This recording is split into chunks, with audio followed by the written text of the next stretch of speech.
Bonjour, bienvenue dans l'épisode de cette semaine de My Polyglot Life en français. Alors, est-ce que, comme moi, tu aimes les mots? Ou peut-être veux-tu marquer des points supplémentaires au DELF B2 ou au DALF C1 ou C2 en montrant ta maîtrise des expressions idiomatiques françaises?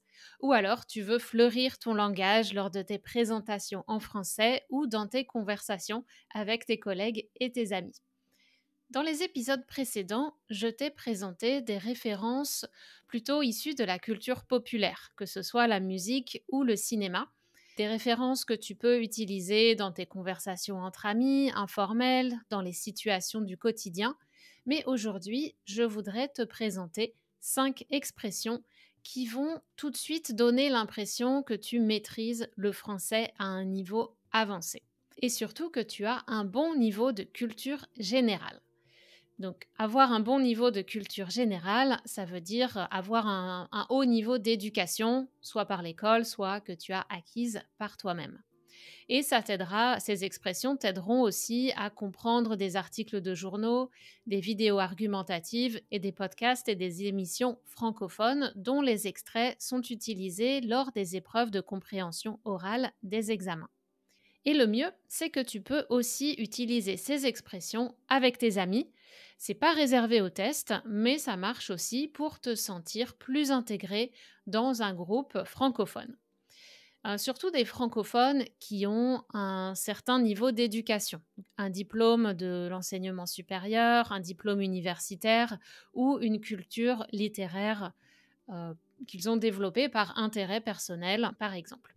Bienvenue dans la 6e saison de My Polyglot Life en français. Je suis Cathy Intro, coach de français certifié Neurolanguage et j'aide les apprenants de niveau intermédiaire et avancé à perfectionner leur français dans la joie et la bonne humeur et avec efficacité.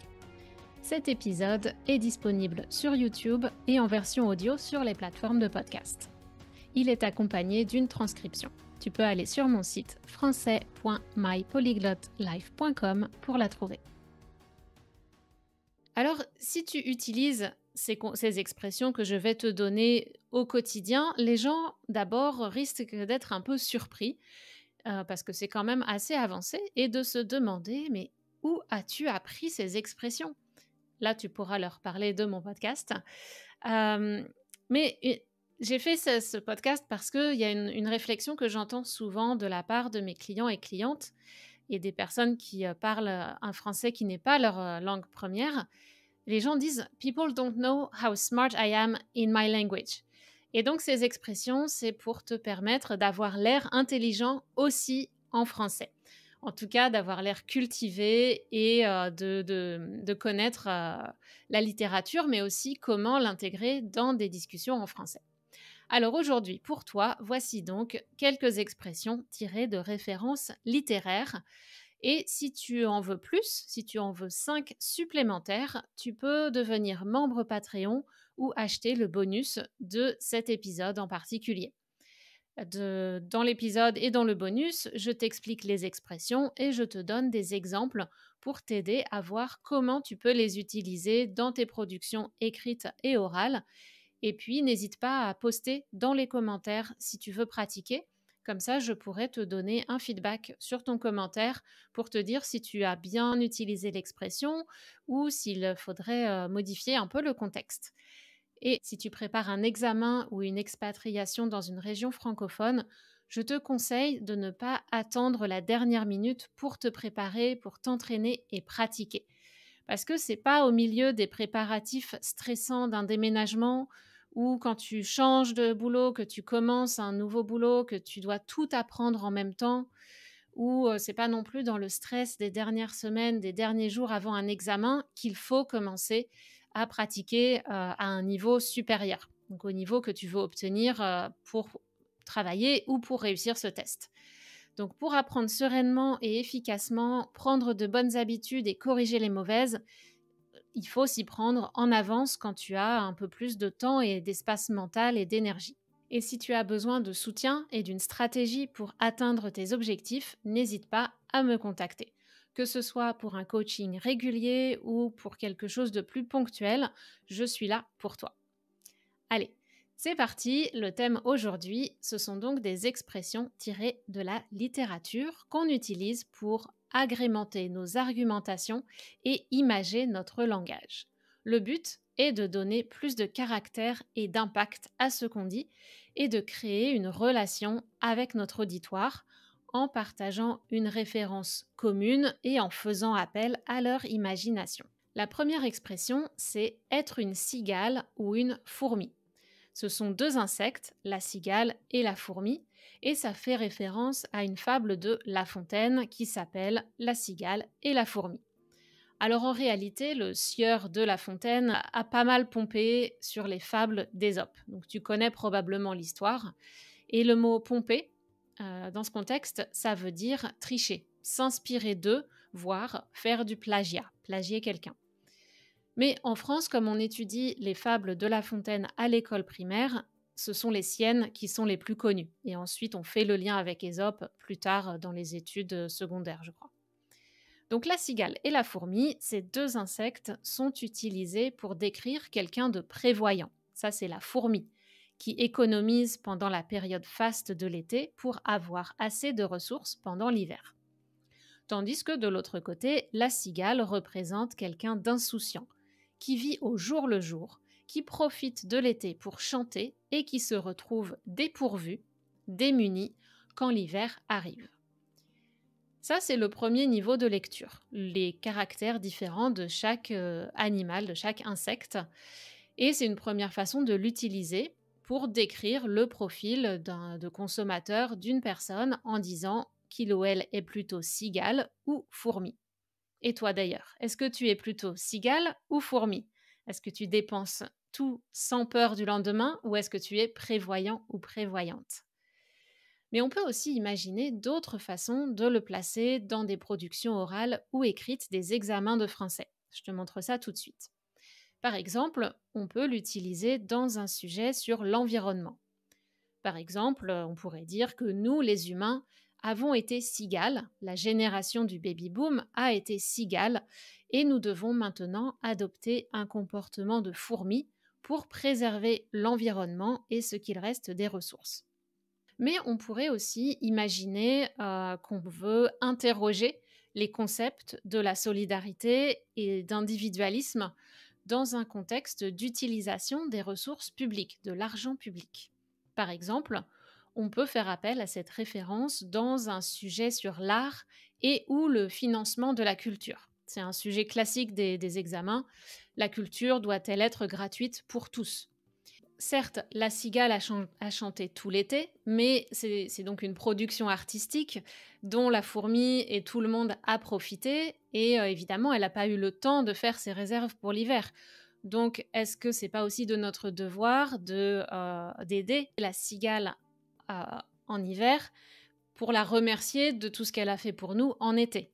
Bon, certes, la cigale est peut-être pas le meilleur insecte pour ça, parce que, en tout cas, quand tu habites à Montréal ou au Japon, tu sais que les cigales, ça peut être très désagréable. Il y a certaines espèces qui font un bruit très strident et c'est pas très harmonieux, c'est pas vraiment de l'art. Mais dans un examen de français, on pourrait réfléchir sur le côté artistique de la production musicale qui fait que cette personne n'a pas les ressources pour vivre en hiver, mais que nous, on peut avoir envie de redonner d'une autre façon et de soutenir la culture de cette façon-là en faisant appel à la solidarité et en utilisant l'argent public pour faire ça.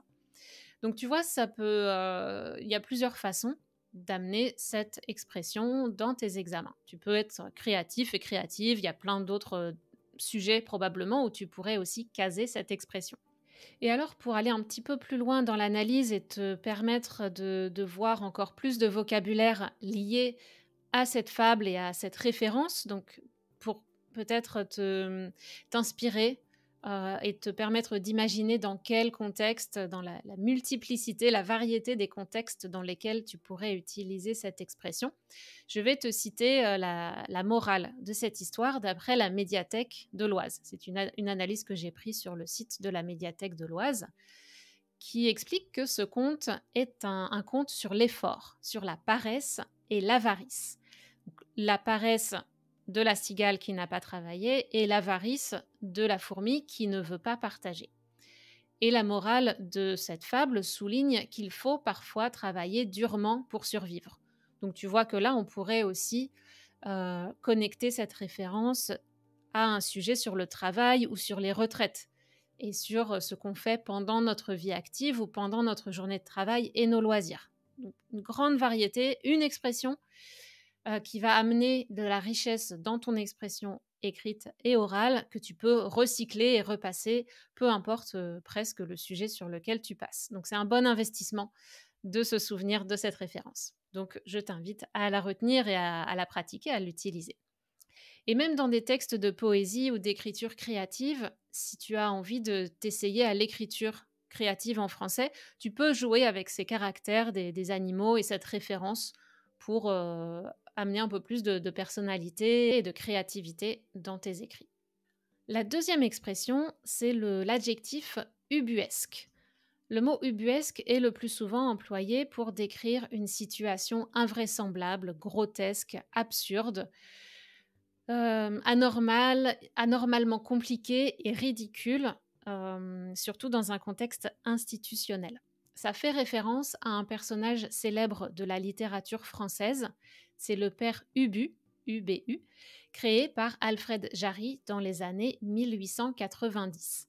Le père Ubu est un personnage comique grotesque, faisant parfois preuve de cruauté, de cynisme, d'excès dans ses décisions et ses jugements. Il apparaît pour la première fois dans la pièce de théâtre Ubu Roi d'Alfred Jarry. Au départ, le personnage d'Ubu était un symbole du délire du pouvoir et de l'absurdité des hiérarchies politiques. Et ensuite, l'utilisation de l'adjectif ubuesque s'est élargie. Donc, par exemple, on pourrait envisager de l'utiliser sur un sujet en rapport avec l'environnement. Faciliter le développement du transport aérien de passagers aux dépens du ferroviaire, donc favoriser l'avion par rapport au train, est, à mon avis, une décision ubuesque au vu de l'impact environnemental des deux moyens de transport. Donc une décision absurde qui n'a pas de sens. Un autre exemple, ça peut être dans le cadre d'une lettre au maire, qui est une épreuve fréquente du DELF B2, ou ça peut être aussi dans ce même type d'épreuve un article de blog, un courrier des lecteurs. C'est assez facile de placer cette expression quand tu veux dénoncer une situation absurde avec véhémence, donc de façon avec insistance, avec passion, avec emphase, avec véhémence. Donc, on pourrait dire par exemple: Cher monsieur le maire, dans notre commune, la nouvelle politique de stationnement est devenue un véritable casse-tête, un cauchemar. Il faut désormais se procurer un permis spécial pour chaque rue, ce qui oblige les habitants à passer des heures pour obtenir des autorisations multiples. De plus, les amendes sont distribuées de manière aléatoire, même lorsque les véhicules sont garés correctement. Cette situation ubuesque crée non seulement du stress, mais est aussi d'une grande inefficacité, transformant une tâche simple en un parcours du combattant bureaucratique. Ça, c'était pour l'adjectif ubuesque, et on a un quasi-synonyme pour parler de procédures administratives lourdes et qui paraissent absurdes. Et là, je pense que tu connais la référence à l'auteur Franz Kafka. On en a tiré un adjectif qui est kafkaïen. Par exemple, ouvrir un compte en banque en France ou au Japon quand on est un nouvel arrivant immigré peut être une situation kafkaïenne. Quand on vous demande d'avoir un numéro de téléphone français, mais avoir un numéro nécessite d'avoir un compte en banque, et donc on ne peut pas ouvrir le compte sans le numéro, mais on ne peut pas obtenir un numéro sans compte en banque ou sans une adresse fixe. Donc on tourne un peu en rond. On ne comprend pas la logique des choses et comment on va s'en sortir, et c'est vraiment une situation kafkaïenne. C'est comme ça qu'on utilise cet adjectif, par exemple. Le troisième mot ou expression que je voudrais te présenter, c'est une chimère. Ça, c'est une expression inspirée de la mythologie grecque qui est arrivée jusqu'à nous par l'intermédiaire des œuvres de Homère et notamment l'Iliade. Et ça désigne quelque chose d'illusoire, de fantastique ou d'inaccessible. Je vais te donner tout de suite un exemple de comment utiliser le mot chimère dans une phrase en rapport avec le travail. Les jeunes qui arrivent sur le marché de l'emploi recherchent un travail rémunérateur ayant du sens et leur permettant de travailler dans un domaine qui les passionne. Mais pour les personnes qui ont plus d'expérience, l'idée de trouver un emploi parfait sans aucun stress ni conflit est souvent perçue comme une chimère. En réalité, chaque travail a ses avantages et ses inconvénients. La quatrième expression, c'est la pomme de la discorde, la pomme de discorde ou une pomme de discorde. Il y a plusieurs façons de connecter les mots avec ou sans article, article défini ou indéfini. La base, en tout cas, c'est pomme de discorde. Et ça aussi, ça nous vient de la mythologie grecque. Ça existe en anglais et en espagnol. The bone of contention en anglais, punto de discrepancia, punto de disputa, elemento de discordia en espagnol. Et j'imagine que dans les langues que je ne sais pas parler, il y a aussi des manières de parler de cet élément sur lequel personne ne parvient à s'accorder, de cet élément qui suscite des disputes, des débats et des désaccords. La pomme de discorde, à l'origine, c'est la pomme dorée qui a conduit à la guerre de Troie. Donc on voit l'idée derrière ça, c'est qu'on a un élément de désaccord qui peut amener très loin à des conflits, des guerres et quelque chose qui est difficile à résoudre. Donc aujourd'hui encore, c'est utilisé pour désigner quelque chose, un sujet qui cause des disputes ou des conflits. Par exemple, dans ce quartier de Montréal, autrefois commercial et devenu résidentiel du fait de la gentrification du quartier, les horaires de fermeture des bars sont devenus la pomme de discorde entre les habitants. Les débats font rage entre ceux qui veulent un environnement calme et jouir d'un sommeil paisible avant minuit, et ceux qui veulent préserver le caractère animé et joyeux du quartier.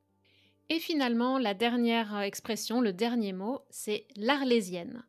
L'arlésienne est une expression qui désigne une personne ou une chose très attendue, mais qui ne se manifeste jamais ou très rarement, qui n'arrive jamais ou qui n'arrive que rarement. Cette expression trouve ses racines dans la pièce de théâtre d'Alphonse Daudet, L'Arlésienne. Donc la pièce du même nom, L'Arlésienne, créée en 1872. Dans cette pièce, la protagoniste Vivette est une jeune femme qui vient de la ville française d'Arles, qui suscite l'admiration et le désir de nombreux hommes, mais qui reste mystérieuse et inaccessible.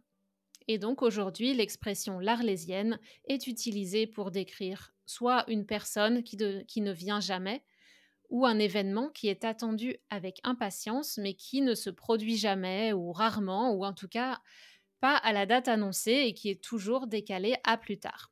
Une chose qui est désirée, mais qui est difficile à obtenir ou qui n'est jamais disponible. Par exemple, j'attends une augmentation de salaire depuis des mois, mais c'est l'Arlésienne, mon boss me l'a promis, mais il trouve toujours une raison pour la reporter. Ou encore, la sortie du nouvel iPhone est devenue l'Arlésienne. Chaque mois, on nous annonce sa sortie et chaque mois, c'est repoussé d'un mois. Voilà, on a fait le tour des expressions que je voulais te présenter aujourd'hui, mais si tu veux en apprendre 5 supplémentaires, tu peux les trouver dans le bonus accessible aux membres Patreon ou en achat unique pour le bonus de cet épisode, patreon.com/cathyintro. Et si tu veux du soutien personnalisé, envoie-moi un message ou remplis le formulaire dans les notes de l'épisode. Et pense aussi à t'abonner à ma newsletter pour recevoir des petits mots en français chaque semaine, pour pratiquer, pour apprendre de nouvelles choses, recevoir des conseils et pour avoir accès à des offres spéciales, notamment celles que je prépare pour Black Friday. N'oublie pas de t'inscrire avant mi-novembre ou avant fin novembre pour avoir accès à cette offre spéciale. Je te dis à très bientôt dans My Polyglot Life en français et aussi dans Crossroads, la croisée des chemins, mon podcast d'interview dont le prochain épisode sera diffusé la semaine prochaine. Ciao, ciao!